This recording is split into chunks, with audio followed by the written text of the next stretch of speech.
Hello viewers, নতুন আরেকটি ভিডিওতে আপনাদেরকে স্বাগতম। আমার এই চ্যানেলে যদি আপনি নতুন হয়ে থাকেন তাহলে আমার এই চ্যানেলটি সাবস্ক্রাইব করুন এবং পাশে থাকা বেল আইকন ক্লিক করুন এবং সাথে সাথে পেয়ে যাবেন নতুন নতুন ভিডিও। আর যারা সাবস্ক্রাইব করেছেন তাদেরকে ধন্যবাদ, তারা কমেন্ট শেয়ার করবেন। তো দেখতেই পাচ্ছেন শীতের একটি সকালে পুকুর পাড় ঘেরে লাগানো হয়েছে মিষ্টি কুমড়া এবং তিত করলা। তো খুব সকালে এসেই মিষ্টি কুমড়া পাড়ছি। মিষ্টি কুমড়া অনেক পুষ্টিগুণ আছে এবং আপনারাও বাড়ির আশেপাশে খুব অল্প জায়গায় মিষ্টি কুমড়া, তিত করলা বিভিন্ন সবজি লাগাতে পারেন। এখানে লাগানো সবজিগুলো হচ্ছে ফরমালিন মুক্ত এবং কোনো ধরনের ফার্টিলাইজার ইউজ করা হয় নাই। খুবই অর্গানিক ওয়েতে এবং ন্যাচারালি বড় হয়েছে। সো এগুলোর পুষ্টিগুণ অনেক ভালো থাকে।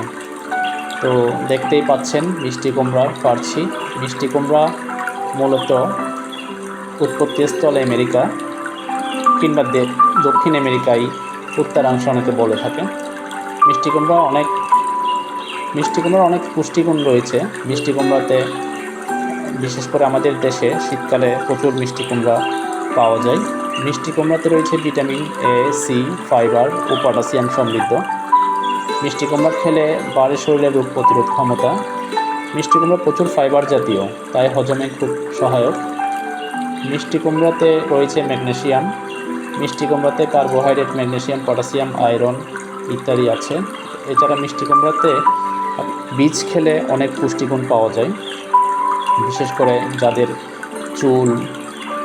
চুল পড়া, হাড় দুর্বল তাদের জন্য মিষ্টি কুমড়ার বীজ সহ খেলে বেশ উপকার পাওয়া যায়। তো দেখতেই পাচ্ছেন আরেকটি সবজি তিত করলা পাচ্ছি। তিত করলার মূলত উৎপত্তিস্থল হচ্ছে ভারতীয় উপমহাদেশে, পরে এটি বিভিন্ন দেশে ছড়িয়ে পড়ে। তো তিত করলাও খুব প্রসিদ্ধ একটি সবজি আমাদের দেশে সহ সারা বিশ্বে। তো তিত করলার অনেক উপকারিতা রয়েছে। উপকারীগুলোর মধ্যে হচ্ছে অ্যালার্জি প্রতিরোধে এর রস দারুণ উপযোগী। ডায়াবেটিস রোগীদের জন্য এটি উত্তম। প্রতিদিন নিয়মিতভাবে করলার রস খেলে শরীর ভালো থাকে। এটি সাধারণত কৃমিনাশক, কফনাশক ও পিত্তনাশক। করলা জীবাণু ধ্বংস করার ক্ষমতা রয়েছে। তো এটি বেশ উপকার। আমরা দেখতেই পাচ্ছেন অনেকগুলো সবজি তুলেছি এবং অর্গানিক ওয়েতে এগুলা বড় হয়েছে প্রাকৃতিকভাবে।